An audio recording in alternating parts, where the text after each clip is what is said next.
Ladies and gentlemen, this is Emperor, formerly of the Emperor's Court. For any of you old-time listeners, it's been about 6 years since I recorded anything.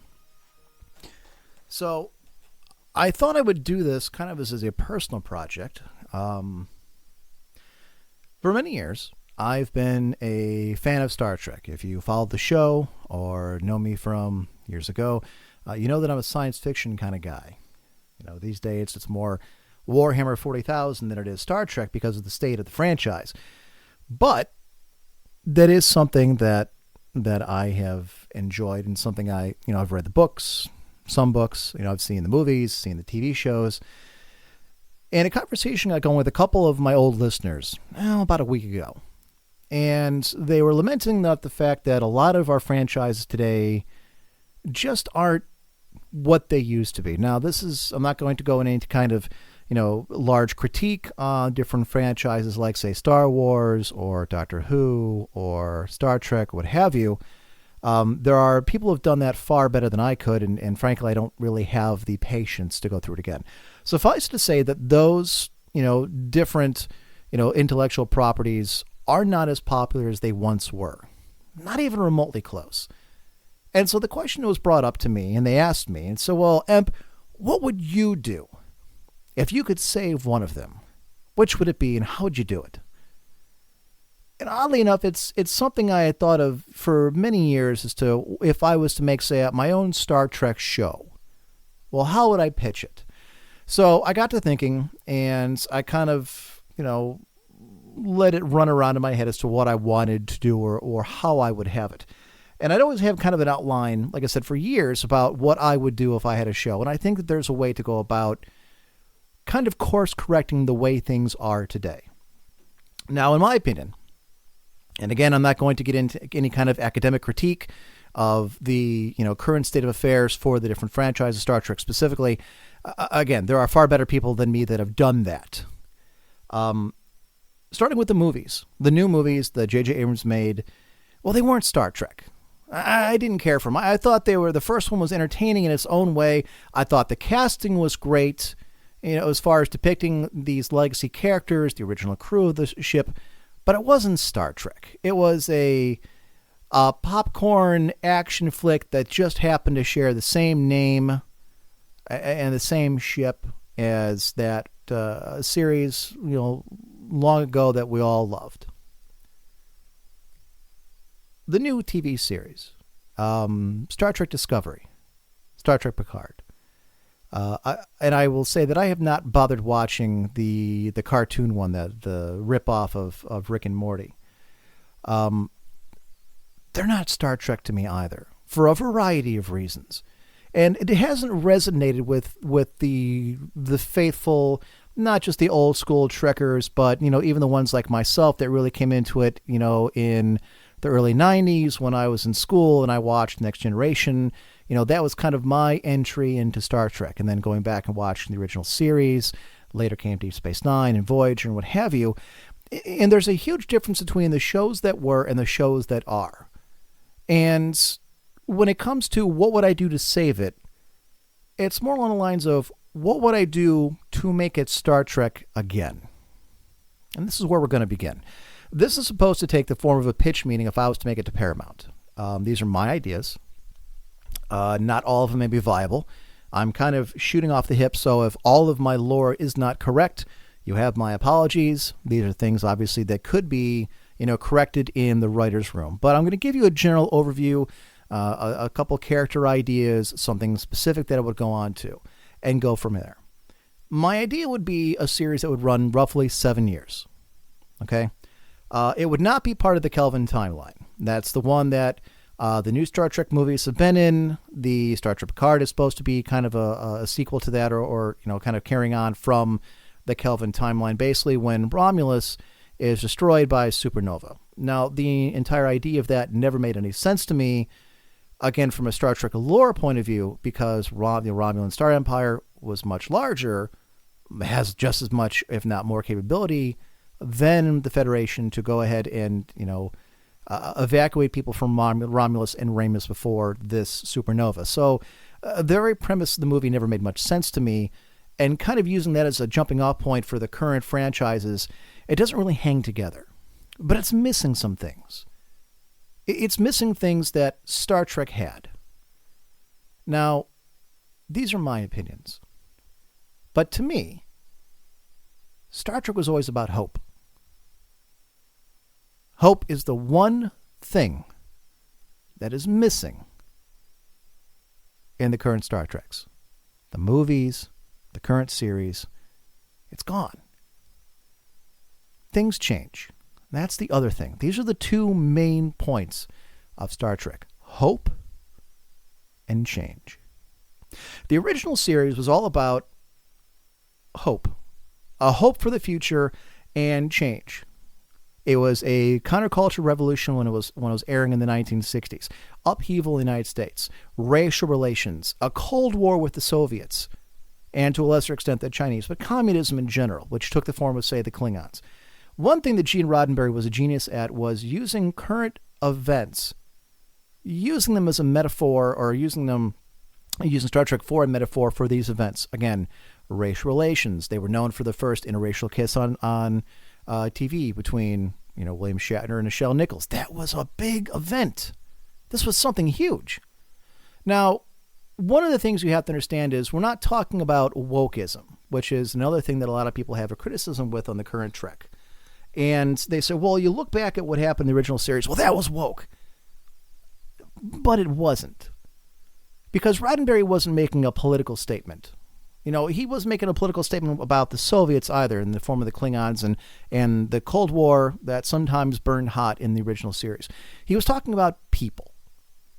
And he was giving hope for the future, saying, they have the same challenges in the future, but what we don't have. You don't have the famine. You don't have the internecine war. You don't have the racial issues in the future that you do today.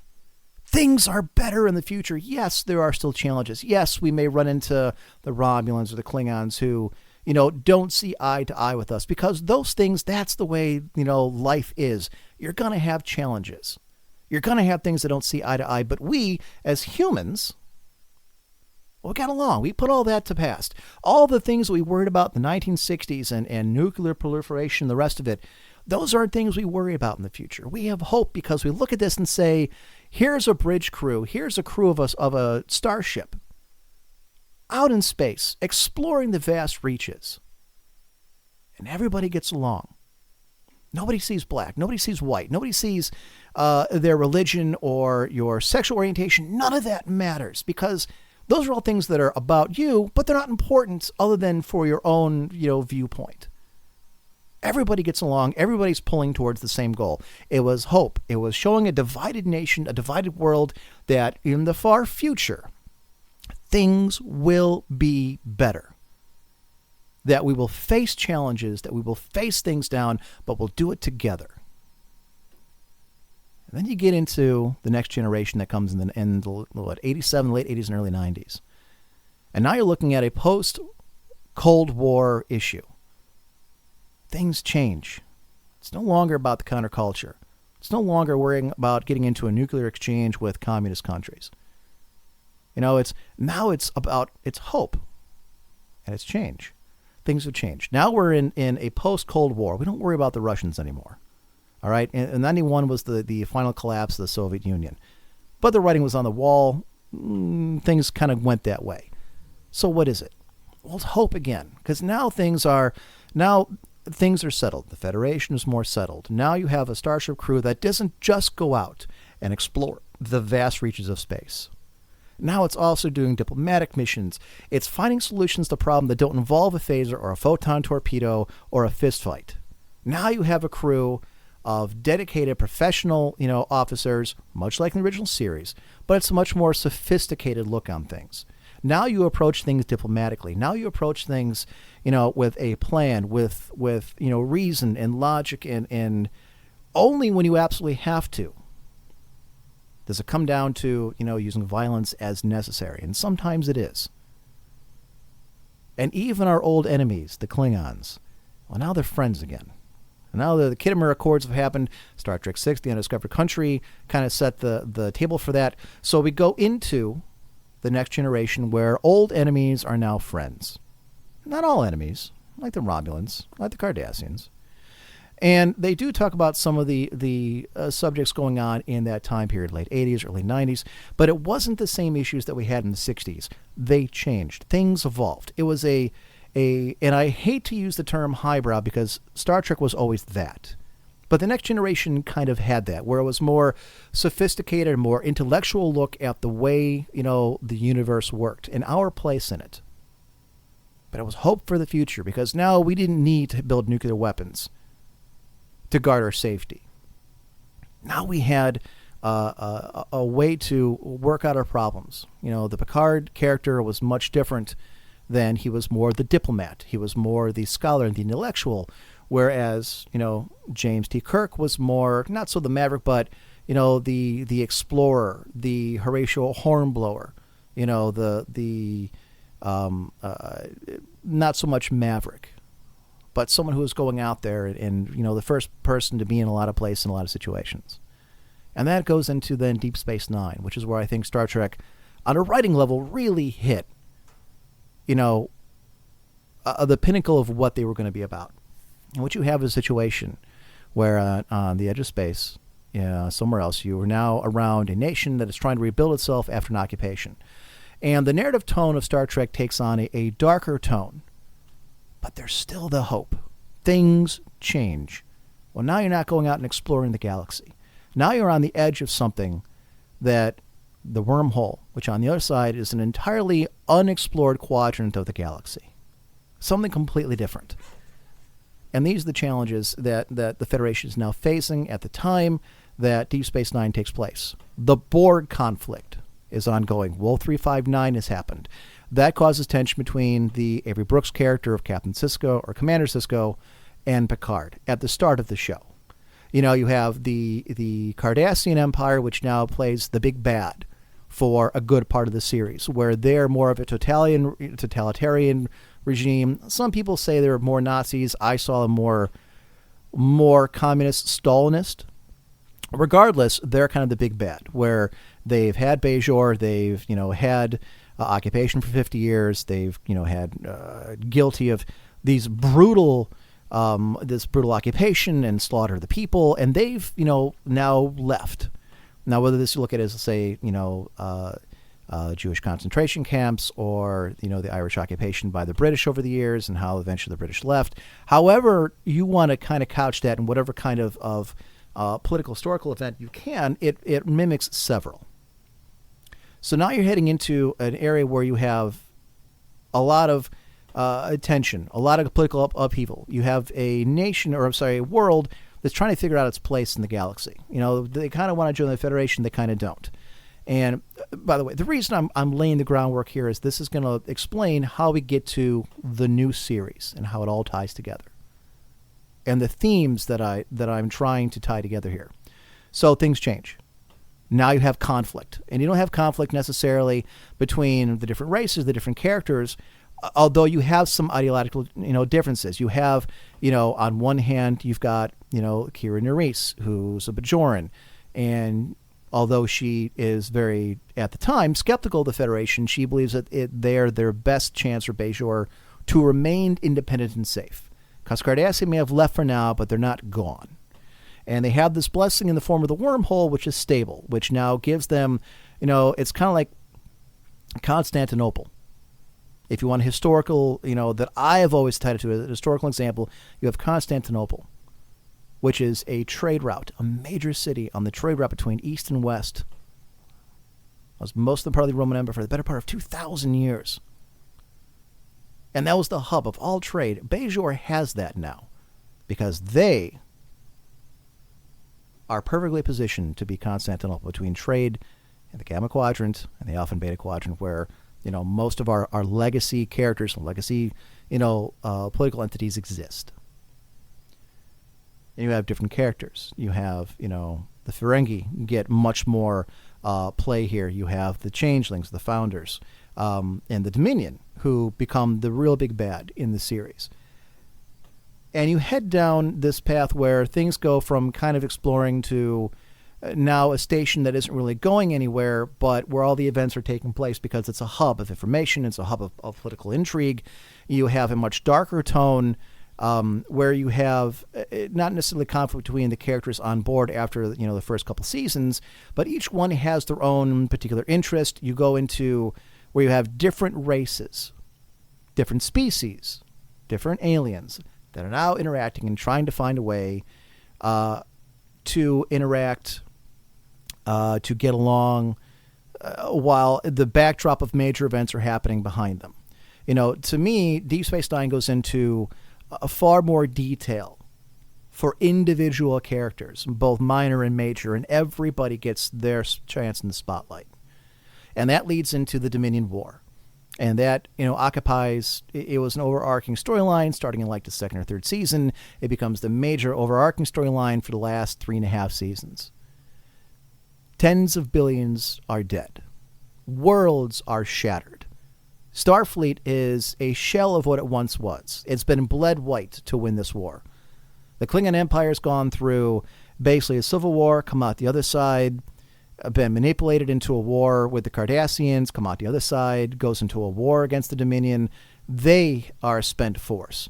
The Romulan Empire has been manipulated and then eventually brought into the war against the Dominion. Basically, it's all hands on deck, where every major political entity, both in the Gamma Quadrants and the Alpha Beta Quadrants, come to a head in a very brutalized war because things change.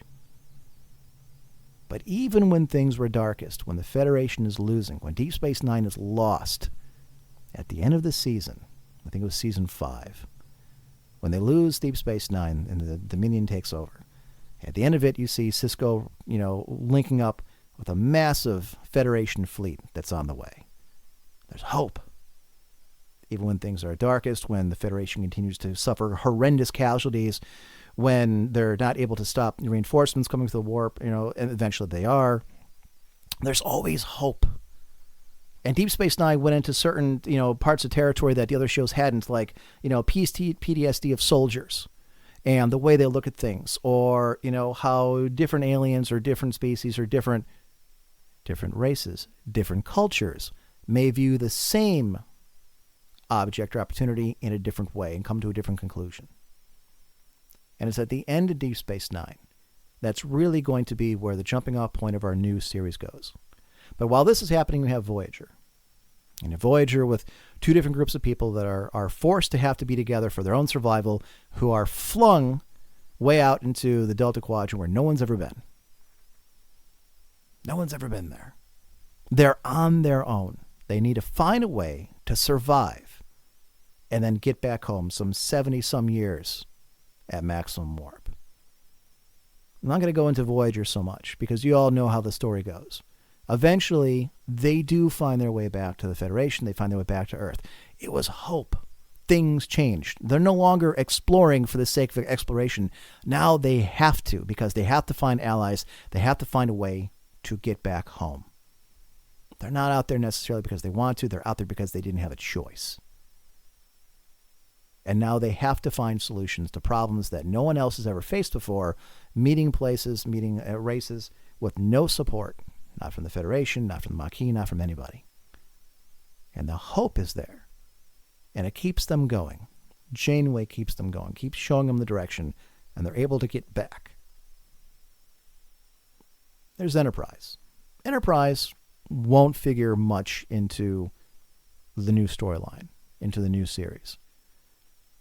But again, it was change. Change in that you're looking at the storyline of a Earth who is just recently united, who's now going out to space under their own for the first time. And I hope that solutions to problems we have here are out there. Hope. Even as the storyline changes. Even as the things that they depict change. And that leads into where we begin. The new series takes place in the original timeline. That's the one of the original series, Next Generation, Deep Space Nine, and Voyager. 25 years have now passed since the end of the Dominion War. Things have changed. The Federation and other polities don't view things the same way they used to. 25 years is not enough time for the billions and billions of dead to have, been replaced, to have, rebuilt whole worlds that were invaded or destroyed. And Starfleet has a much different view of things these days. It's not so much a militarized Starfleet anymore like it was at the end of the Dominion War, but it is one that's far more cautious. And the belief is, at the start of the series, we don't need, or humanity, Starfleet itself, the Federation does not need to go exploring any further. Because when we did, look what happened. We found the Borg. They came by. And we, fought for our very existence. Then we went out to the Gamma Quadrant. And we ran into the Dominion. And look what a brutal war that is. We ran into the Q, which then led to the Borg. Then we ran into the Dominion. And look what happened in the war. It's when we've gone out there and explored, eventually it's come back to bite us. Even when we met the Klingons, war. We met the Romulans, war. We met the Cardassians, war. And enough people in Starfleet, enough people in the Federation are saying, you know what? We're good with what we got. Let's just stay. We have plenty of room, plenty of resources for what we have. We don't need to go looking into the far reaches. We don't need to explore. We do not need to go where no one has gone before any longer. Because down that road leads disaster. One after another after another. Things change. A major war, it's been even 25 years after the conflict, so traumatizing to the Federation that almost all exploration of any kind has stopped. Starfleet is an occupying force. It's a garrison and nothing more. Just keeping the peace. It's stagnant. But they're not the only ones. The Cardassians have gone through a major revolution. They've got reform. Now, Cardassia isn't what you're going to find and be something like what the Federation is. It's not a democracy. Not exactly. It's far more necessarily easygoing or far more, say, liberal in their viewpoints than they were under the old Cardassian, regime. But they've had, 25 years of a great deal of upheaval, and things didn't go smoothly for them because you had to try and rewire. Basically, I see them as kind of as a North Korea, where they have to rewire the thinking and beliefs of their own people after, being told that they must, follow, everything must be for the state, and you must follow the propaganda line. So things, Cardassians are now thinking for themselves. Things are changing for them a great deal. And they haven't gone out exploring a great deal either. They're still getting things together. They're still consolidating in their own neck of the woods. But what they are, as they're looking around, they're seeing the other empires, the major events in their area, and they don't like what they see, especially where the Klingons are concerned, because the Klingons have changed as well. The Klingons are now facing a major identity crisis, 25 years after a massive war.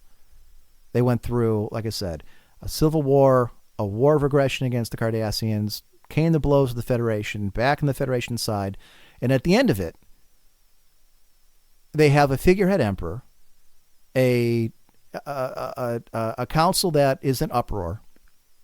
Their fleet has been devastated. They had a war of aggression where, the very culture of Klingons is of honor, is a warrior caste, and now they're in a position where they're the third, maybe the fourth strongest empire in their area, political entity, behind the Federation, behind the Romulans. They have suffered a great deal. Maybe not as much as the Cardassians, but they've taken horrendous losses. So now, much like it happened before, they have an identity crisis, which is we need to reassert ourselves as a major power somewhere in the galaxy. To me, the Klingons are now what Russia is today, a superpower that now has to figure out, are they just going to be a regional power? Are they going to be just the buddy of the Federation? Or are they going to, try and restamp themselves in current, political events? Then you have the Romulan Star Empire. The Romulans, by and large, come out probably the best out of the four major groups that went to war in the Dominion War, either, for or against. They probably come out the best. They suffered the least. Their entry into the war was very late. Their military losses were not near as grievous. So they're in a situation where they are ripe for expansion if they want. Cardassia is still consolidating. The Klingons are too weak to stop them. To me, Romulus is much like China is today. You have a power that has come into their own because the other areas are weakened. The Federation is stagnant. They're snake bit. They're afraid to much go out and do much of anything else other than holding their own because they don't want to suffer the way they have. And I think looking back on it, it's taking a step away, you can understand why for where we are today. So the Romulans begin to think in expansionist terms. And this is all, again, these are the policies, these are the polities, the backdrop right now of what's going on and when we start this show. Now, I had said that this does not follow the Kelvin timeline. Now, what that means is that there are legacy characters from the next generation that I would use to get the ball rolling here. Now, this can be changed in the writer's room. It's going to depend on how Paramount wants to do it. But again, this is my pitch, so this is what we go with.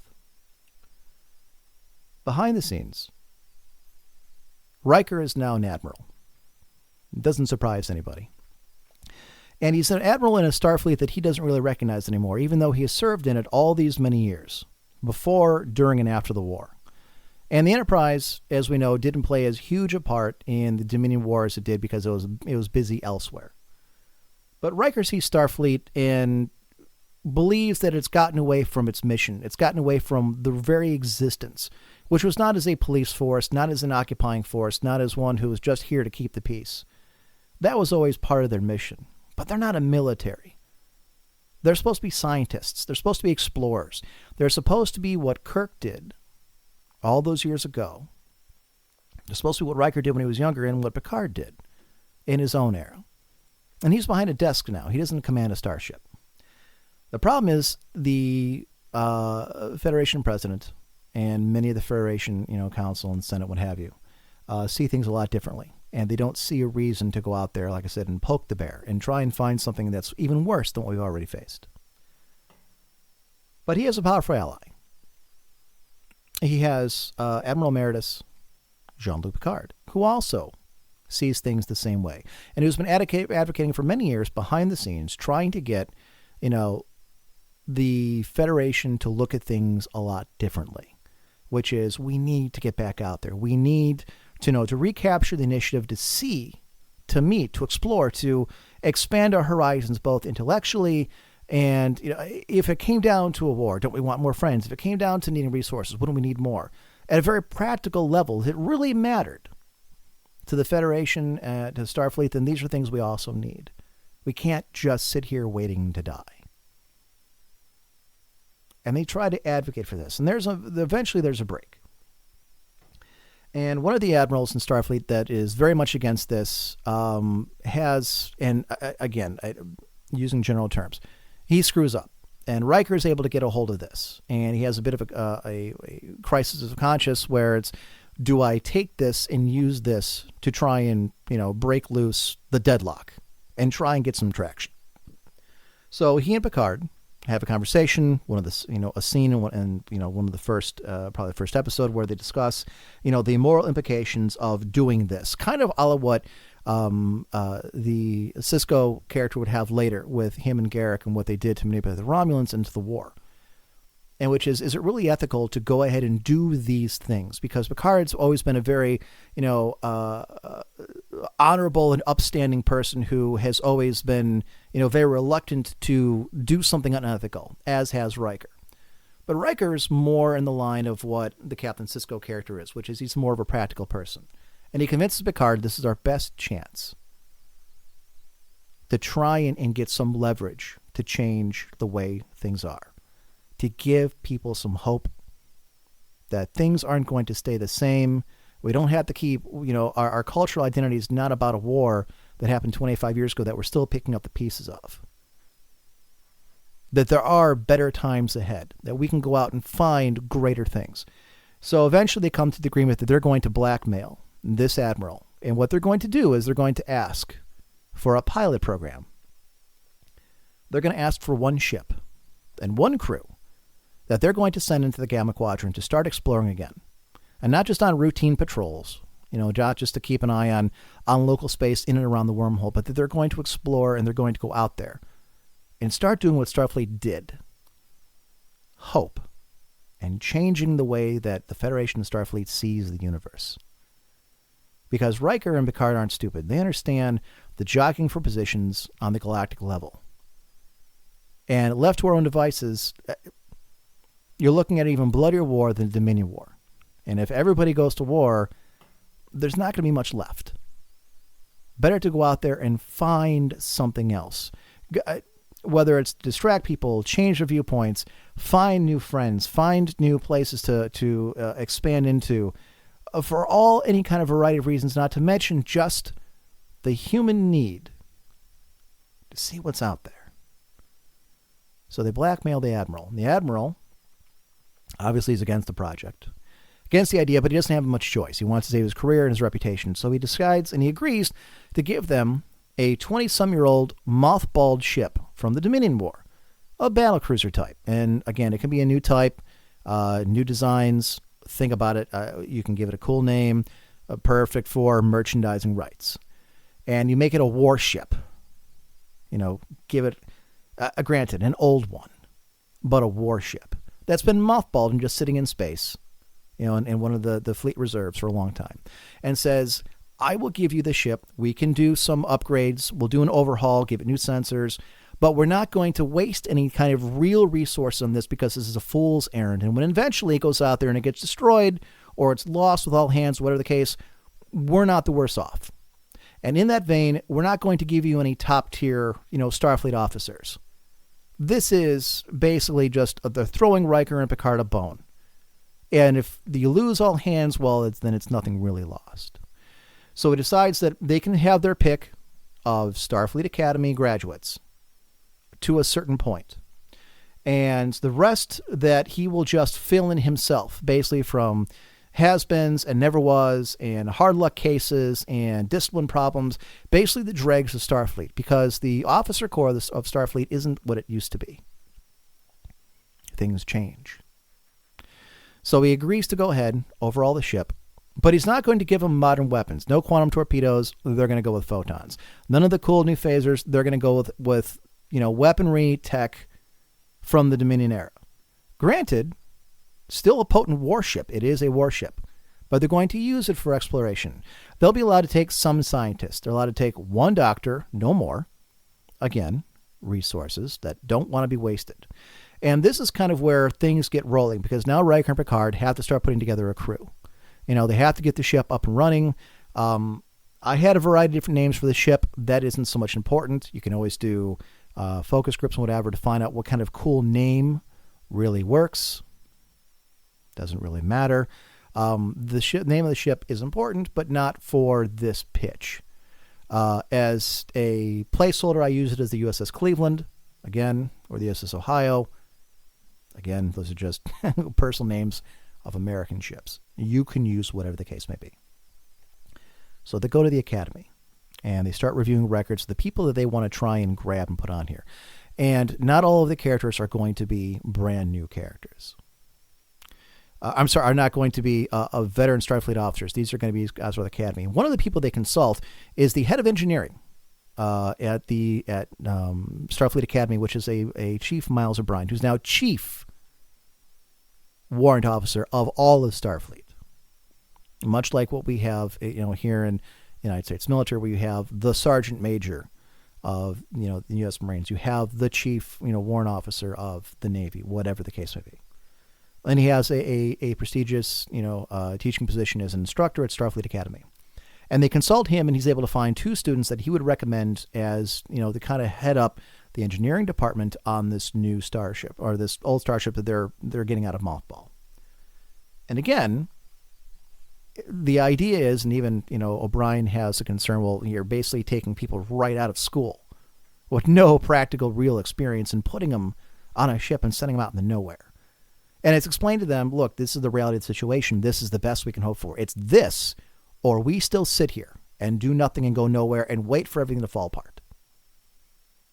So O'Brien agrees. In the course of the conversation, O'Brien understands that they had plans on sending it somewhere into the Gamma Quadrant. Well, this piques his interest.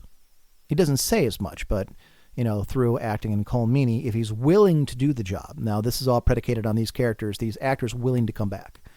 And Colm Meaney is, a phenomenal actor. He's a Star Trek legend. He would be perfect for it. And he realizes, well, this may be the opportunity he's been looking for to finish a personal quest, a Grail quest, if you like, that he has been wanting to do for the better part of 25 years. And a conversation takes place later in the day because he calls Dr. Bashir, who's now head of Starfleet Medical. Both of them happen to be on Earth. And they go to a bar and they're having a drink. And the conversation picks up, and Alexander Siddig, again, if he's willing to do it, again, a Star Trek legend. And, O'Brien, tells him this is what's happening. He said, well, we've been trying for years. Starfleet has blocked us at every opportunity. They've prevented us from, hiring anybody privately to go looking. After all the years of investigation, I think you got to take this chance, Miles. This is the last opportunity we may have, to find it. And they never really refer exactly to what it is they're looking, but people who are fans of the original Star Trek will understand what's going on, what this Grail quest is, what the Holy Grail is that they're looking for. And so he encourages him and decides to go back and look through Starfleet Medical for a recent graduate to be their doctor. And they agree that Colm Meaney is going to go ahead and ask to volunteer as one of the veterans to run on the Enterprise, to run on the new ship, the Cleveland. We'll use that as a placeholder name for this, for the sake of argument. And O'Brien goes and he makes the pitch. You're asking, you don't know what you're going to face out there. This is a 25-year-old ship. I'm familiar with the class. I, was in the war at the time. I'm a war veteran, highly decorated, yada, yada, yada, yada, yada. All the reasons why they would not allow him to go on what is basically a sacrificial lamb. However, he's able to go ahead and kind of bully his way through because of his immaculate war record.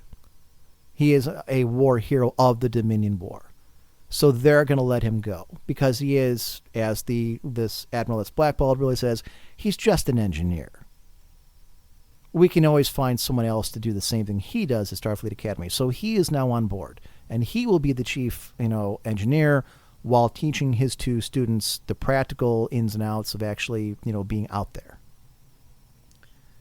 Finally, the last person is that, again, and this is a way for this admiral who's being blackmailed to sabotage the mission because he doesn't really want it to succeed. If for no other reason, not just because he disagrees with the methodology behind it, because now he's just really mad he's being blackballed. So he stipulates that the commanding officer must be a Starfleet Academy graduate of the current year. Again, somebody with no practical experience. Now, this makes no sense. Riker says as much. Picard pushes back. You're going to put a kid in charge of a group of people on a ship going out into nowhere. And again, it's a take it or leave it. I'm giving you the option to do what you want. I'm not going to give you everything you want to make it happen because I'm not going to waste it. I'm not going to take an actual fine officer and put him in a position where they're going to die. So they agree. However, he says, to make up for it, I'll give you some veteran crew to go along with it. And this goes back to what I said, where you have now characters that are hard luck cases. They're disciplinary problems from previous posts in Starfleet. Maybe they never really reached their potential because they don't care. The first officer is a woman, female, human, who resents being the first officer underneath somebody from Starfleet Academy, a recent graduate. I think anybody would be. She's more mad because her career has been derailed and sidetracked for an event that she was blamed for that she does not believe that she was really guilty of, but she took the fall for. And it's been a stigma that's kind of held over her the entire time, all of her years in Starfleet. So there's conflict and friction automatically between the new captain, who's been jumped up in rank to take command of this starship, an expedition, and his first officer. You have, say, a security officer that, again, maybe he's just lazy, or you have a scientist or some scientific genius who just doesn't really care. He's always kind of coasted on the fact that he's a genius and he's brilliant. He's never really had to apply himself and doesn't really want to. He just sees this as an excuse just to stay in Starfleet because he doesn't know what else to do with his time. He doesn't know what else to do with himself. It can be an alien. You can have a couple different aliens. And this is kind of where you seed in to the crew the conflict that's going to be in the first 2 seasons, which is a crew who you have people who have done it before, veterans who think they know better or simply don't care, where you have these idealistic, green candidates coming out of Starfleet who have, the history lessons of all the things that have happened before and the new adventures that await them and, honor and integrity and what it is to be a Starfleet officer. And then the other people is like, well, and this is the reality. You know what? You think you're coming out all gung-ho. It's not really that way, kid. You think you got all solutions. You don't. And you have a season and a half, 2 seasons, where the main conflict is actually on the ship, as all the people start to gel and get together and find ways to work together. And the storyline, of the different episodes is you're giving them something that they need to work together as to find the solution. They have to hope. The hope is something will get better as we gel as a team, as, the rough edges go away, as people begin who always, underperformed begin to, come out of their shell, or maybe they care for whatever reason that may be. Cadets get, or graduates get real experience, and it changes their look on things. Maybe they're not, so gung-ho and shiny after the end of season 1 or season 2. They begin to realize that the galaxy is a harsh place. Space is not an easy place to be. And the storyline goes, their jumping off point is Deep Space Nine, and they meet with, Kira Nerys, who is now general, and she's in charge of all the military forces of Bajor, and she kind of, runs things out that way. And they meet up with her, and they have a conversation, and she meets with O'Brien, and he basically says, I'm going into the Gamma Quadrant. You know what I'm doing. You know where I'm going, etc. Do you have any information that you haven't ever shared with us, what have you? They have a conversation. Again, this is just to reinforce what the B plot kind of is for O'Brien, and how he's going to start manipulating things slowly behind the scenes as they get into the Gamma Quadrant, going towards what his ultimate goal is. Turns out things in the Gamma Quadrant aren't all that much better than they are elsewhere. The Dominion has followed the letter of the law, and the aggression towards the Federation and the rest of the governments in the Alpha Quadrant have been quashed. There's no hot war. There's not even really a Cold War. The Dominion just is kind of indifferent. However, one problem that is happening is that not all the founders agreed with the ceasefire and the stand down after they were able to get the cure from Odo and what have you. One of the things they run into, and this is where they find out, is they stop by Quark's bar. Turns out Quark, well, he got that moon he always wanted. And he's out in the Gamma Quadrant, living in retirement at his moon. His bar is owned actually by his niece, Rom's daughter, who he had with his wife, whose name I forget. Now she runs things, because things in the Ferengi Empire, or the Ferengi Alliance, have changed. Since Rom has become, at the end of Deep Space Nine, he is now the Grand Negus. He's reversed and put through the reforms that he said he was going to. Women can now, gain profit. They can hold jobs. They have to wear clothes. They own property, what have you.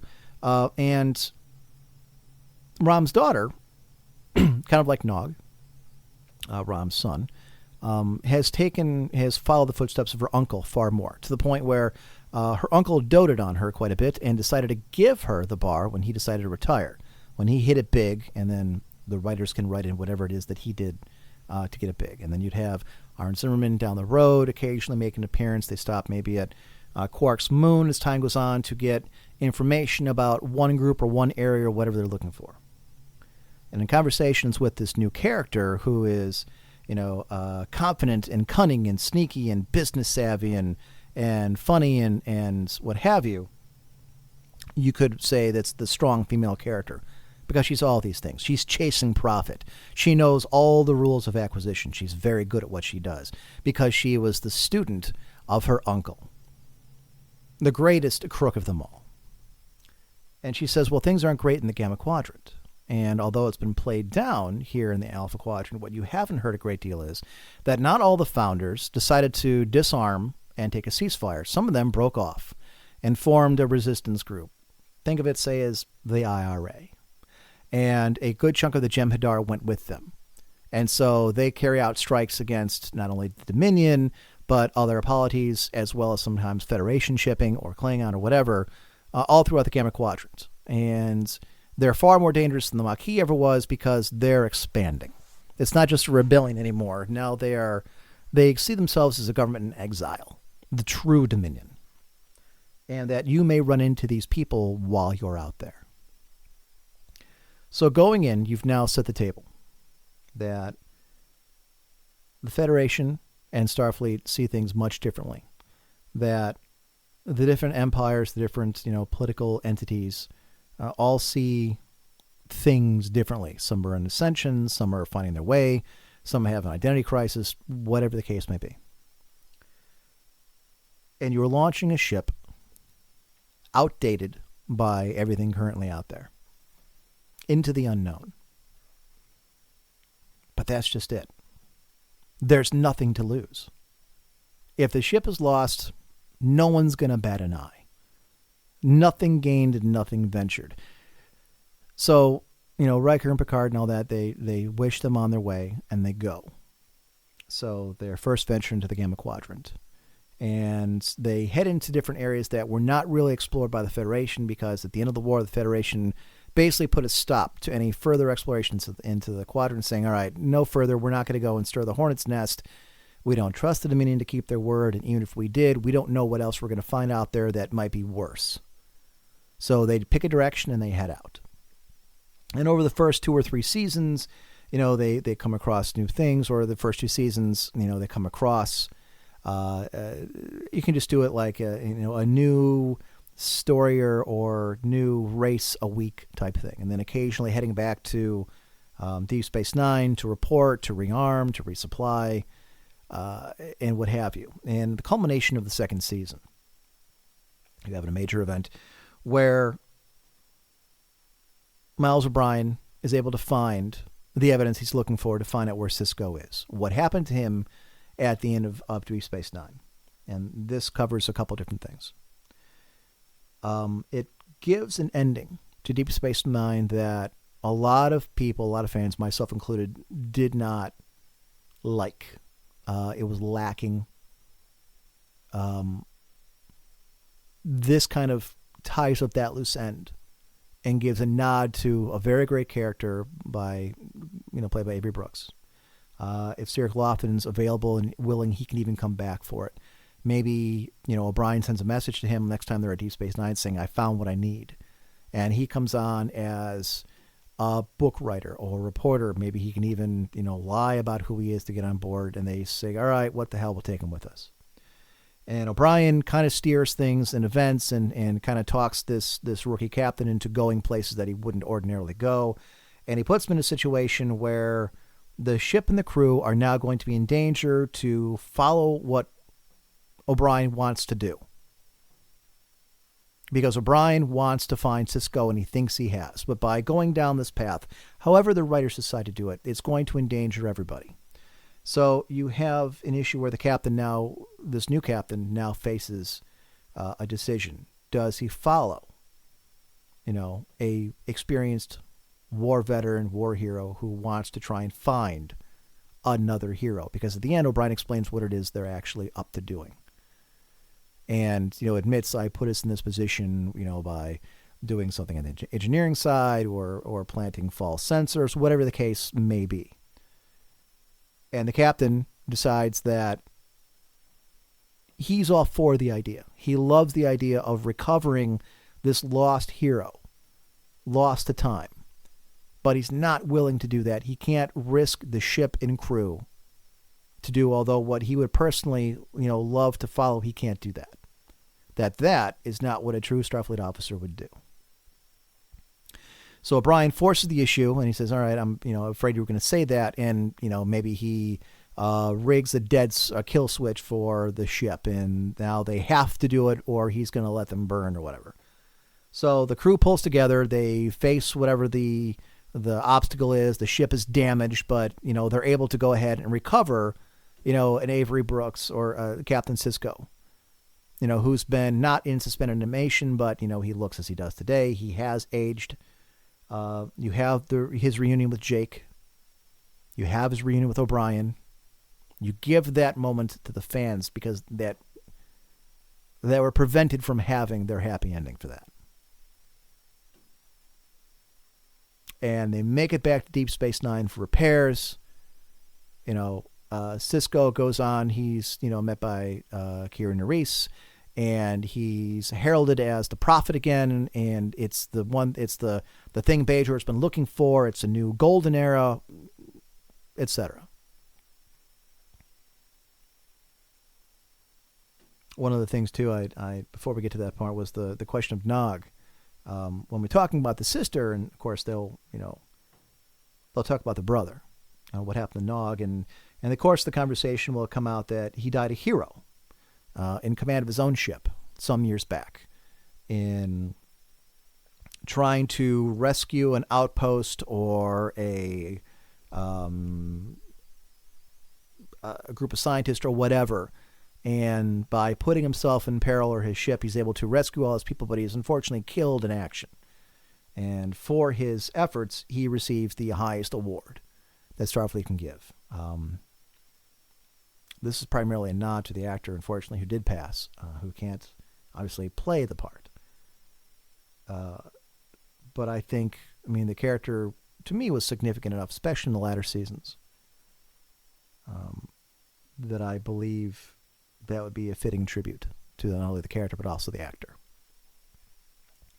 So at the end of season 2, you have Sisko returned. And you have a showdown now between the captain and O'Brien. The captain explains that, he knowingly endangered the ship, knowingly endangered the crew. As important as it was to bring Sisko back, one person was not worth, several hundred, the ship and the mission and everything that this mission is supposed to, represent.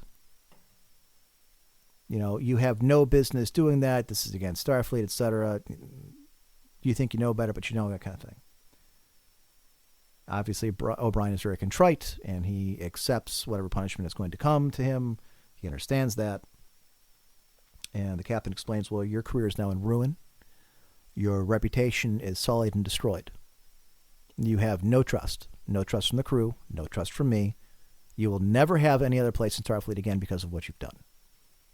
Especially with the way that the culture of the fleet and the Federation looks at things.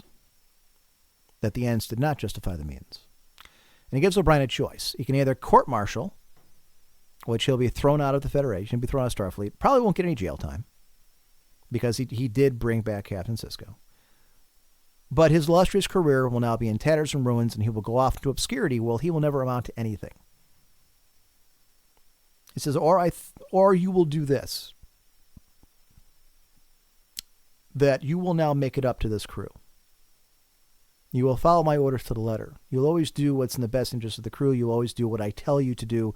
You will earn back the trust that you have now destroyed with these people, that you represent a talent and an expertise and skill and everything else that cannot be replaced.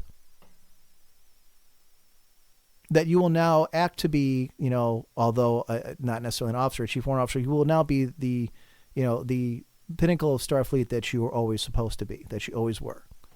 And you will earn back that trust going forward. And Orion says, well, do I have time to think about it? He's like, you do, but I'm pretty sure I know what you're going to choose. If you're really the Miles O'Brien that we've all heard about and read about, if you really are that man, if loyalty means anything to you, and clearly it does. So, he leaves a very distraught O'Brien. O'Brien eventually decides to stay on as a chief engineer, et cetera, et cetera. That heads into season 3. An overarching storyline from that point on, in season 3, 4, 5, 6, 7 is the deterioration of relations back home. This between the different, Starfleet and the Klingons, and everybody's kind of gearing for war. And the Ferengi Alliance is kind of on the side. They're doing their own thing. Things are going well for them under Rom. But that's a backdrop. And they don't really have to worry about that so much as they press further and further into the Gamma Quadrant. Well, one thing that does take place starting in season 4 is a plague breaks out. And no one's really sure how it happened or where it comes from, other than it has a high mortality rate. It's killing everyone, not just humans, but it's somehow able to mutate into different strains to hit different kinds of species. Andor, the Andorians are all but wiped out. For whatever reason, it's far more, the mortality rate for them is far higher than everybody else. The humans start taking casualties. The Vulcans, for whatever reason, are immune. No one knows why. All the medical science in the Federation can't figure it out. Well, the plague is now spread. It's going into Klingon space, going into the Cardassian space. No one's really sure what's happening in Romulus. They're keeping their borders closed. They're keeping things quiet. No one's really sure how it's affecting them. There is a medical breakthrough that takes place that the Federation is able to slow down the mortality rate or the spread of the virus for humans, but they're not able to replicate it for other species. So this begins to cause problems amongst different members of the Federation. Because now you have the two, prominent races, Vulcans, not being affected at all, and humans who now have a way to slow it down where they're not suffering as much. So things begin to start fracturing. So a race for a cure begins to happen. And again, this is happening as, the events of the show continue. In the end of season 2, it's agreed now by the Admiral and everybody else, because they found Sisko. They've brought home, this hero, this Legend of Starfleet, this war hero who helped in a large way win the Dominion War. He's the Bajorans' prophet. It's going to bring him a golden age. And this is proof, of concept saying, see what we found, because we went out there. And he agrees to continue on as the rest of it as a 5-year mission. So 4 more years, and he gives them, free reign to go and do whatever they want. They don't always have to follow or, take Starfleet orders. They do have to follow the Prime Directive, which is, now kind of enforced. Now it's brought back into prominence. But what's more is he now agrees that they can expand the pilot program and begin exploring, sending other ships other places. So while the ship is out exploring in the next few seasons, the epidemic begins to pick up. More and more people are suffering. More and more people are dying of different races. While they're on there, while they're out in the Gamma Quadrant, really, far removed from the events that are happening, other than when they, stop back in to report to Starfleet and what have you. The doctor on board, maybe some of the other scientists or engineers, begin working on the problem to see if they can find a cure. Unfortunately, they're not able to. What they are able to is they come across an isolationist race of aliens. Not mean, not standoffish, just they prefer to be left alone.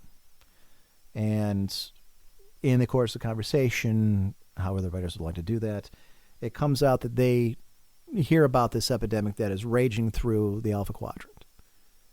And although they're not able to come up with a definitive cure for it, what they do discover is there's a plant or a mineral or element or whatever that is unique to their planet that can be used for a cure for some of the species, and then using that as jumping off point to see if they can manipulate it or, synthesize that into cures for everybody else. And they give it free and willingly, as much as they need. No requirement. As long as they're left alone in their isolation. Obviously, this is great news. They go racing back to Federation space. They turn this over, and again, proof of concept. Hope. At its darkest hour, there's hope for the future. By exploring, look what we have found. Look what we have. The problem is, although it's able to go ahead and start saving people, they're able to go ahead and synthesize a cure, things have deteriorated to the point now where war is all but inevitable back home. And as we head into season 6 and then 7, a new series will start launching at the beginning of season 6. And that will start to take place because now the storyline shifts from one of exploration, which will continue on going as more ships now heading out there, to this new series that's not going to deal with the problems that are happening back home now that Cardassia is breaking down its borders. The North Korea character or country that no longer has the death worship, the fascism. The Klingon Empire is now agitating to become number one again. So they start bullying their neighbors. Maybe they start expanding. Maybe they're agitating for a fight against the Cardassians. The Romulans, they're starting to come out of their borders. Things are starting to break down. The epidemic has now really accelerated things because the Federation is now weaker than it has been. Even if they have a cure, everybody's a little weaker than it has been. So now everyone's thinking, now's the time to grab what I can, where we can. And that kind of leads into the next series. Again, things change. Here's the hope. We've been able to find the cure. We're able to go ahead and start saving lives. Here's the change. But the damage is done. If only we had explored a little sooner. If only we had gone out there. And it begins to come out then, and that leads into season 7 for the current series, which begins to explore who had the epidemic, where did it come from, and through the help of other aliens that they find, they're able to go ahead and trace it back and find out who made it. And that leads into the other series, and that's where that takes off. Because now that's the conflict. Heading into the second series. And that one I won't go into at the moment. A lot of this is predicated on the agreement of past actors of the old series to come back in. I even have a scene in mind where Kate Mulgrew, again, if she was willing, she would have a conversation with this outgoing, student about, what it's like to, take command of people you don't know and from different backgrounds and what have you. What is it that Captain Janeway tapped into to keep her going, to keep the crew going? What are her pearls of wisdom? And she has a scene where she explains, passes on this nugget of wisdom to this new captain. And it kind of goes from there. And you can write into the background of all the different characters that are on there. You can explore different issues if you want. What I would try to avoid, and I cannot stress this enough, are the triggers that a lot of people dislike today in a lot of these different franchises. What a lot of people will call, I guess, woke or wokeism. There are better ways of exploring certain things, like the idea of, say, transgenderism, or gays, or lesbians, or whatever. I thought that was very well done with the Trill. And that, you can certainly make a Trill character like that, and explore kind of going down that roads again, if you really wanted to. You can have, interracial, relationships, again, going on Trill, whatever the case may be. There are ways of introducing subjects and materials and topics we talk about today with kid gloves, or doing it in a way that you're not bludgeoning people over the head and saying, well, this character is fantastic because of this, this, or this, or that is the only thing of interest about them. That is the sole identity that you want to key in on. I would caution very much from doing that. And the same thing too with this change in the way that Star Trek is, where people swear and they talk back to officers, and this is the military. Starfleet may be scientists and exploration, but it is still a military unit, and discipline matters. Maybe you have that kind of mouthiness and back talking in the beginning of the first season or throughout the first season because these are characters and some of them don't like authority, or they don't agree with who's in charge. They don't believe that they're up to the job. That's fine. That goes away by season 2. And you start to see progress, and you see that going away and you see consequences and disciplinary reasons for doing these things so that they do eventually go away before mutual respect whether it be friendship or admiration, comes of that towards the end of season 1.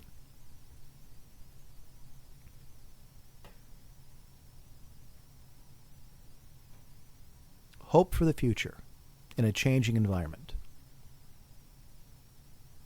Now, I am not ignorant to the fact that other people have used hope and change before in a very different light and a very political one. I think the politics that we find today on a global level can very easily slot into a TV show. Sometimes subtlety is the best approach, and Star Trek, I think, always did that. Maybe not always subtle, but it was always more about the people, more about humanity, humanism, than it was anything else.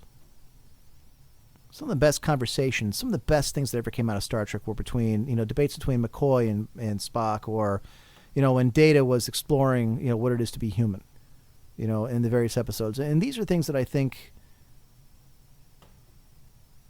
can explore in the new series. Maybe a conversation takes place with, well, why is it that Starfleet is the way it is today? Or why is it the Federation sees things the way it is?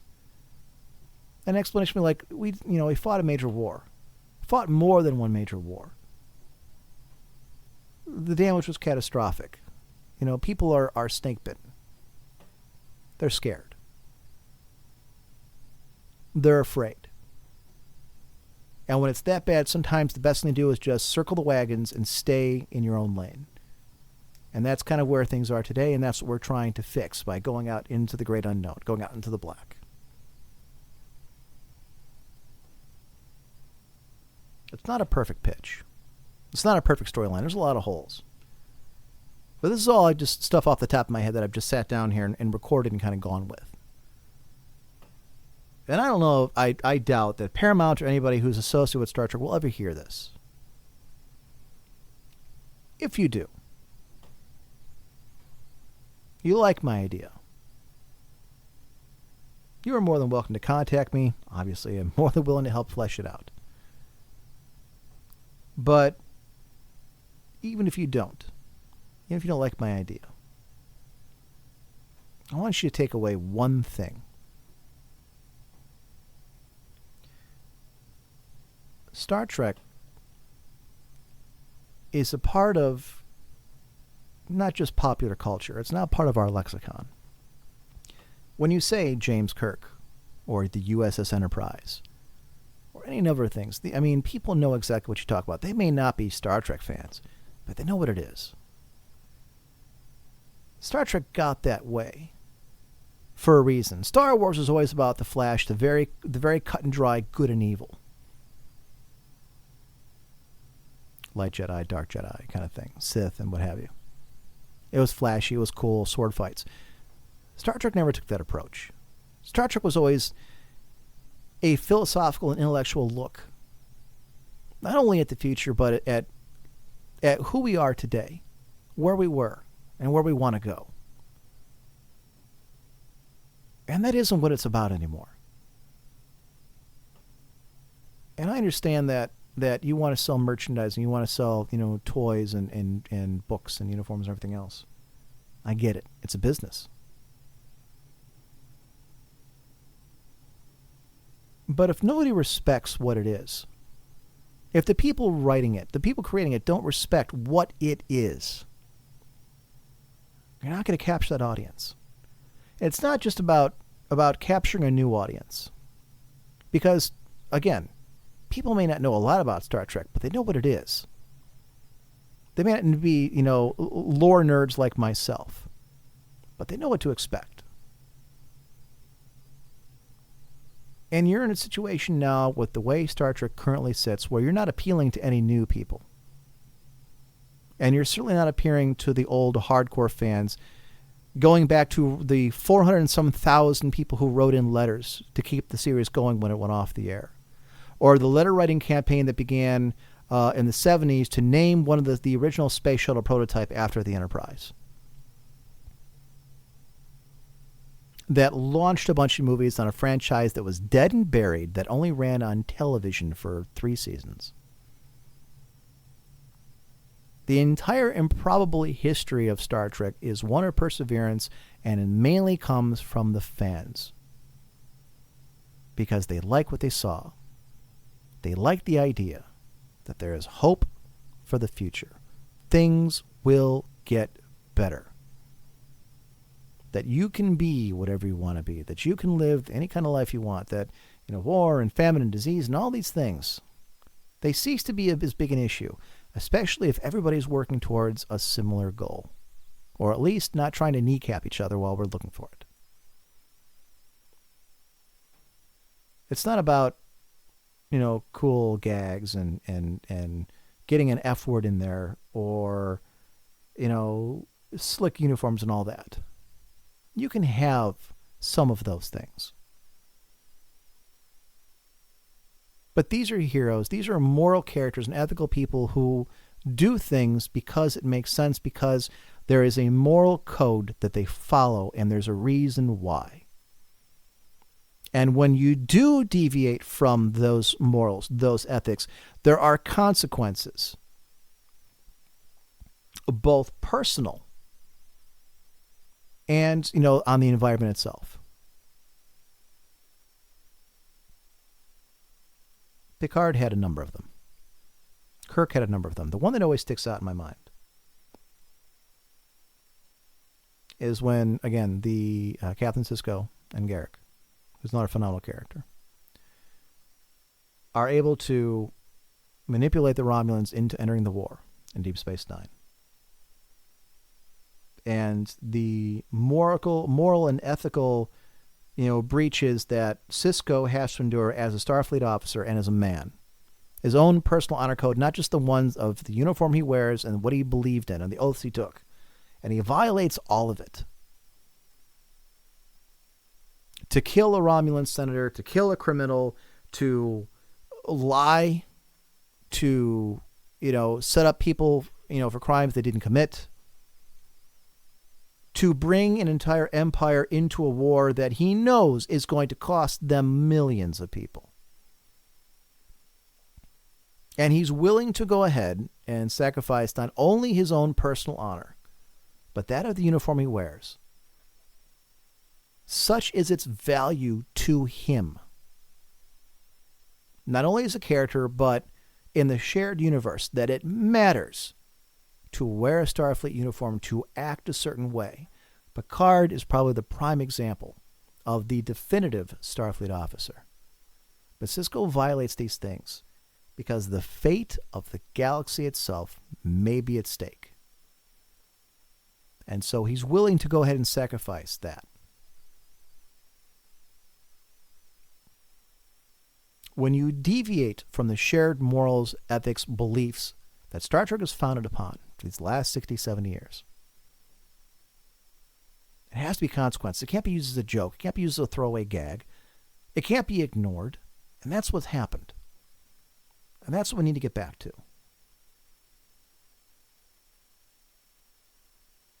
So if nothing else, take my advice. Whatever you do going forward, and this is to Paramount, to the writers, whomever else, I encourage you. If you're not fans of Star Trek, and apparently, supposedly, a lot of people aren't, and this is not me being critical or criticizing. This is me offering free advice from a fan who has lost his way when it comes to Star Trek and has no interest in what I've seen and continuing to follow it. Go back and watch all the episodes of all the previous series up until Picard. And I mean actually watch them. Maybe watch them more than once. Talk about them with other people. You know what? I'm sure there's ways that you could, go on a message board or a forum or find other fans and talk about it, or even go back and look at other people who have debated and talked about the various different, philosophical questions and moral choices, like the time Data is put on trial to prove that he is in fact an actual sentient being and not just a machine. There was no laser fight. There's no phaser fights. There's no fist fights. There's no swearing or running, pell-mell from one place to another. It's a philosophical question. What makes a person a person? What right do we have to force someone to do this, that, or the other? What rights do they have? At what point do we say you are sentient? All these different questions. Some of them obviously far larger than the episode in which they were put, but the writers, as good as they were able to go ahead and make data as a microcosm for some of these philosophical questions that even the Greeks themselves have thought. If you're able to encapture at least half of that magic, you will have a show that people will rally behind. Make the show that when it's gone, people miss it. Make the show that if it's canceled early, you want people writing in by the thousands, sending in emails, banging the phones, wanting the show to come back. Be the show that 25 years after it aired, there are still a lot of fans out there who want loose ends tied and want characters to have the send-off and answer the questions that were left hanging through no other reason than expedience and saving money.